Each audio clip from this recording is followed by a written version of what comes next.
Hello, नमस्कार साथियों। स्वागत है आपका हमारे YouTube channel OP edu point पर। आज हम पढ़ रहे हैं कक्षा 10 की प्रश्नमाला 6 का प्रमेय 6.1।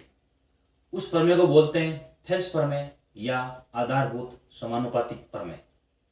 ये प्रमेय कक्षा 10 के लिए नहीं, बाकी अन्य कई एग्जामों के लिए बहुत महत्वपूर्ण है। ठीक है, इस प्रमेय से संबंधित सभी परीक्षाओं में प्रश्न आते रहते हैं। तो इस प्रश्न को, ये प्रमेय कैसे प्राप्त होता है, ये कैसे प्राप्त होता है, इसके बारे में हम पढ़ेंगे। देखो, तो प्रमेय 6.1 क्या होता है। यदि किसी त्रिभुज की एक भुजा के समांतर, ये त्रिभुज एबीसी आपके सामने दिया गया है, इस एबीसी में एक भुजा यानी बीसी के समांतर रेखा डी खींची गई है। एक भुजा के समांतर अन्य दो भुजाओं को भिन्न भिन्न बिंदु पर प्रतिच्छेद करने के लिए रेखा खींची जाए तो ये अन्य दो भुजाएं एक ही अनुपात में विभाजित हो जाती है। यानी अगर हम बीसी के समांतर एक रेखा डी खींचते हैं जो ए बी और ए सी को अलग अलग बिंदु पर प्रतिच्छेद करती है, तो ये डीई इन दो भुजाओं को एक ही अनुपात में विभाजित कर देती है। ये होता है थेल्स प्रमेय या आधारभूत समानुपातिक प्रमेय। यहां पर मान होगा एडी बट्टे बीडी बराबर एई बट्टे इसी। ये होता है आधारभूत समानुपातिक प्रमेय। सबसे पहले दिया हुआ लिखना है, सिद्ध करना भी लिखना है, रचना भी लिखनी है, उत्पत्ति लिखनी है, सारी बातें लिखनी है। तो दिया हम क्या लिखेंगे, सबसे पहले त्रिभुज एबीसी में, त्रिभुज एबीसी में डीई समांतर बीसी, डीई समांतर बीसी, रेखा डीई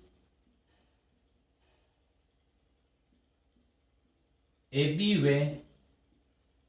एसी को क्रम से बिंदुओं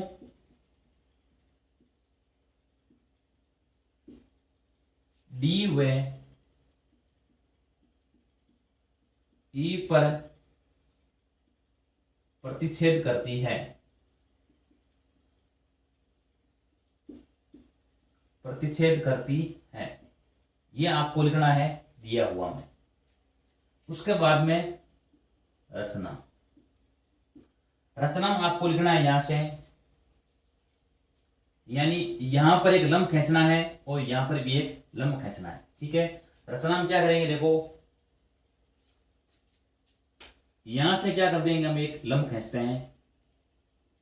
ठीक है, यह नाम एम लिख दो, यानी डी एम लंब एसी। ये डी एम किस पर लंब है, इस एसी पर लंब है। उसी प्रकार ई एन किस पर लंब है, ये ए बी पर लंब है। उसके बाद में आपको लिखना है, ये सी को डी से मिला देना है, सी को डी से मिलाया, व बी को ई से मिलाया। ठीक है, ये आपको बात रचना में लिखनी है।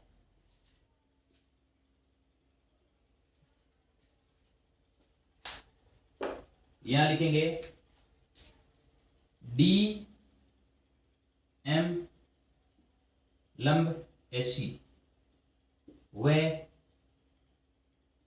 ई एन लंब ए बी खींचा व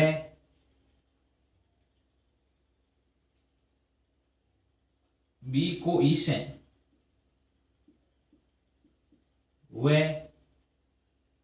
सी को डी से मिलाया।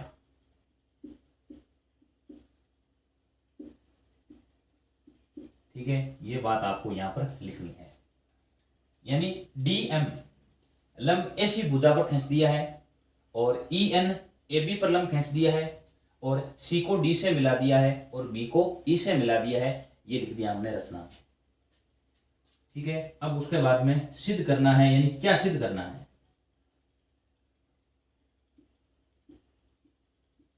सिद्ध करना है। क्या सिद्ध करना है, एडी बट्टे बीडी बराबर AE बट्टे इसी, ये यहाँ पर आपको सिद्ध करना है।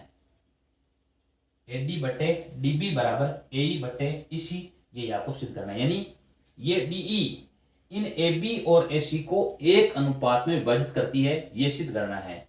यानी जो AD और BD का अनुपात आएगा, जो मान आएगा वो AE और इसी के अनुपात के बराबर आएगा, ये आपको सिद्ध करना है। उसके बाद में आता है उत्पत्ति। उत्पत्ति में आपको लेना है, सूत्र याद रखना है, त्रिभुज का क्षेत्रफल बराबर क्या होता है? त्रिभुज का क्षेत्रफल बराबर होता है 1/2 आधार इंटू ऊंचाई। त्रिभुज का क्षेत्रफल बराबर 1/2 आधार इंटू ऊंचाई। AR त्रिभुज ADE, AR त्रिभुज ADE, यानी इसका अर्थ है त्रिभुज ADE का क्षेत्रफल बट्टा AR त्रिभुज BDE, AR त्रिभुज BDE। यानी ऊपर लिखेंगे त्रिभुज ADE का क्षेत्रफल, इसमें भुजा AD का आधार AD लेंगे। उसी प्रकार त्रिभुज ऊपर नीचे यहाँ लेंगे त्रिभुज BDE का क्षेत्रफल, इसमें आधार क्या आ जाएगा? BD आ जाएगा। तो यहां सूत्र हो जाएगा 1/2 ADE। ADE के अंदर आधार का मान क्या होगा? देखो AD में आधार का मान AD, ऊंचाई यानी लंब का मान लेंगे यहां पर EN बट्टा 1/2, वापिस इसमें आधार का मान BD इंटू इसमें ऊंचाई का मान क्या लेंगे? देखो ऊंचाई का मान लंब क्या लेंगे? यहाँ रचना में आपने लिखा है DM लंब AC और EN लंब AB, यानी EN पूरी AB पर लंब है, इसलिए AB को अगर आधा ले रहे हैं तो भी आपको लंब ऊंचाई EN लेनी है, पूरा ले रहे हैं तब भी आपको ऊंचाई क्या लेनी है? EN लेनी है। तो दोनों में, इसमें भी ऊंचाई क्या EN लेनी है, इसमें भी ऊंचाई क्या लेंगे? EN लेंगे। तो इंटू EN,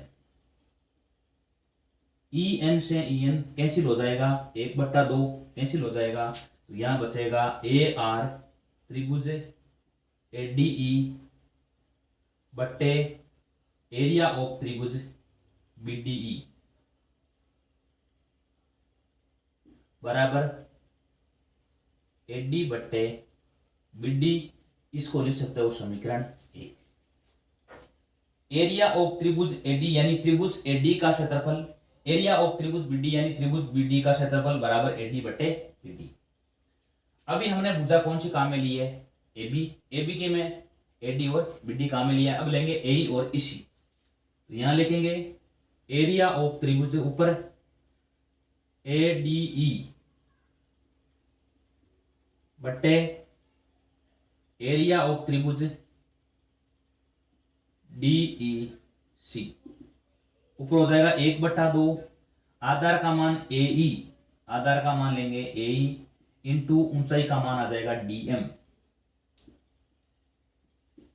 ठीक है। और 1/2 आधार का मान EC इंटू ऊंचाई का मान क्या लेंगे? अभी बताए आपको, चाहे भुजा आधी AE ले रहे हैं, आधी भुजा अगर AC पूरी ले रहे हैं, और चाहे आधी भुजा ले रहे हैं AE या EC ले रहे हैं, आपको ऊंचाई का मान क्या लेना है? इसमें DM लेना है। तो इसमें ऊपर भी ऊंचाई का मान DM और नीचे भी ऊंचाई का मान DM। DM से DM का कैंसिल हो जाएगा, 1/2 कैंसिल हो जाएगा, तो यहाँ AR त्रिभुज ADE बट्टे AR त्रिभुज DEC बराबर AE बट्टे इसी, इसको आप लिख दो समीकरण 2। समीकरण 1 और 2 के LHS को देखना है आपको। LHS यानी बायां पक्ष, दोनों बायां पक्ष देखो, बायां पक्ष के देखो यहां दोनों के अंश बराबर है, AR त्रिभुज ADE AR त्रिभुज AD, ठीक है। अब ये दोनों हर है, दोनों हर भी क्या होंगे? दोनों बराबर होंगे। बराबर क्यों होंगे? एक बात हमेशा याद रखनी है आपको, दो समांतर रेखाओं के बीच बने त्रिभुजों का क्षेत्रफल हमेशा बराबर होता है।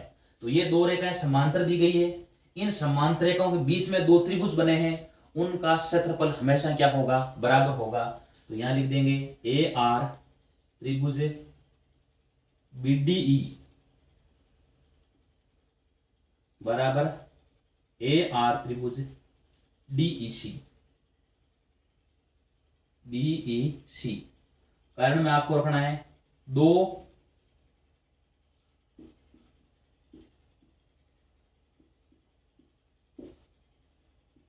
समांतर रेखाओं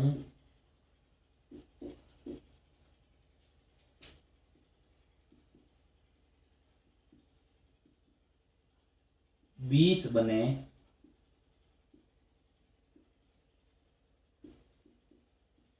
त्रिभुजों का क्षेत्रफल बराबर होता है।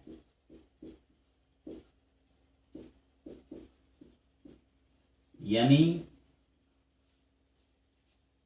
त्रिभुज बीडी का क्षेत्रफल और त्रिभुज डीईसी का क्षेत्रफल दोनों का क्या होगा, बराबर होगा, क्योंकि ये दोनों एक समांतर रेखाओं के बीच में बने हैं। इसलिए इन दोनों का आधार क्या, देखो दोनों आधार डीई पर बने हुए हैं, इसलिए दोनों का क्षेत्रफल बराबर होगा।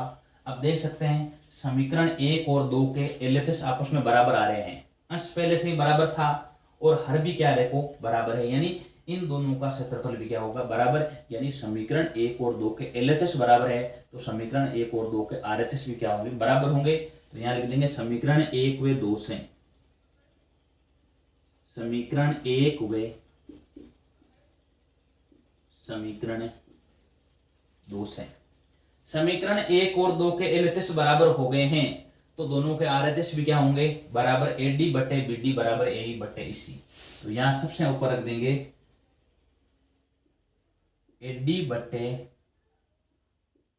बीडी बराबर एई बटे ईसी। यही आपको सिद्ध करना है। इसे बोलते हैं आधारभूत समानुपातिक प्रमेय या थेल्स प्रमेय बोलते हैं। ये प्रश्न इस प्रमेय से संबंधित कई परीक्षाओं में प्रश्न पूछ जा सकते हैं। अब इसमें आपको एडी का मान दे दिया जाए, बीडी का मान दे दिया जाए, एई का मान दे दिया जाए, ईसी का मान पूछ सकते हैं। ठीक है, इस प्रकार आपको पूछा जा सकता है। एक बार इस प्रमेय को दोबारा देखते हैं। सबसे पहले प्रमेय 6 पॉइंट, यदि किसी त्रिभुज की एक भुजा के समांतर यानी इस बीसी के समांतर अन्य दो भुजाओं को भिन्न भिन्न बिंदु पर प्रच्छेद करने के लिए रेखा खींची जाए, यानी ये डी खींच रहे हैं, ये डीई दोनों को अलग अलग बिंदु पर प्रच्छेद करती है, तो अन्य दो भुजाएं एक ही अनुपात में विभाजित हो जाती है। अन्य दो भुजाएं कौन सी, ए बी और एसी दिया हुआ। त्रिभुज एबीसी में डीई है जो बीसी के समांतर है। रेखा डीई, ये डी क्या करी है, ए बी व एसी को क्रम से बिंदु डी और ई पर प्रतिच्छेद करती है। यानी डी क्या करी है, ए बी को बिंदु डी पर और एसी को बिंदु ई पर प्रतिच्छेद करती है। रचना में आपको रखना है डी एम लंब एसी, यानी डी एम हमने एसी पर लंब खींच दिया है। डी एम लंब कहां पर खींचा है, एसी पर खींचा है, और ई एन हमने ए बी पर लंब खींचा है। उसके बाद में बी को ई से मिला देना है और सी को डी से मिला देना है। सिद्ध करना है, सिद्ध ये करना है एडी बट्टा बीडी का जो मान आएगा वो ए बट्टा इसी के बराबर आना चाहिए, ये सिद्ध करना है।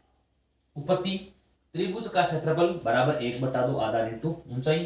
तो सबसे पहले लिखेंगे, ऊपर लिखेंगे त्रिभुज एडी का क्षेत्रफल बट्टा त्रिभुज बी डी ई का क्षेत्रफल बराबर, दोनों में सूत्र 1/2, इसमें आधार एडी और नीचे वाले में आधार बीडी, लेकिन दोनों में ऊंचाई यानी लंब क्या लेंगे, दोनों में एक ही लेंगे, तो ऊंचाई ई एन और ई एन दोनों कैंसिल, यहां बचेगा एडी बटे बीडी, इसको ले दो समीकरण 1। आगे त्रिभुज, अब अभी हमने भुजा एबी काम में लिया, भुजा कौन सी, एसी काम में लेंगे, तो लिखेंगे त्रिभुज एडी, ऊपर वही एडी और नीचे त्रिभुज आएगा डीई सी। 1/2 ऊपर आधार का ए और ऊंचाई का मान डीएम। उसी प्रकार इसमें देखो आधार का मान इसी और ऊंचाई का मान डीएम। 1/2 कैंसिल, डीएम से डीएम कैंसिल, तो यहाँ बचेगा ए आर त्रिभुज एडी बटे ए आर त्रिभुज डीईसी बराबर बचेगा ए बटे इसी, समीकरण 2। समीकरण 1 और 2 के एलएचएस को देखना है।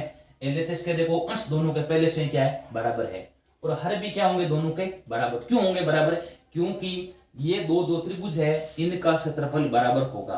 क्यों होगा बराबर, क्योंकि ये दो समांतर रेखाओं के बीच में बने हैं, यानी ए आर त्रिभुज बी डी बराबर ए आर त्रिभुज डी ई सी। इस प्रकार समीकरण 1 और 2 के एलएचएस बराबर आ चुके हैं, तो समीकरण 1 और 2 के आरएचएस भी क्या होंगे, बराबर होंगे। तो आ जाएगा एडी बटे बी डी बराबर ए बटे ई सी। यही प्रमेय कौन सा है, थेल्स प्रमेय है या आधारभूत समानुपातिक प्रमेय। इस प्रकार ये प्रमेय होता है कंप्लीट। आगे वाले वीडियो में पढ़ेंगे हम प्रमेय 6.2।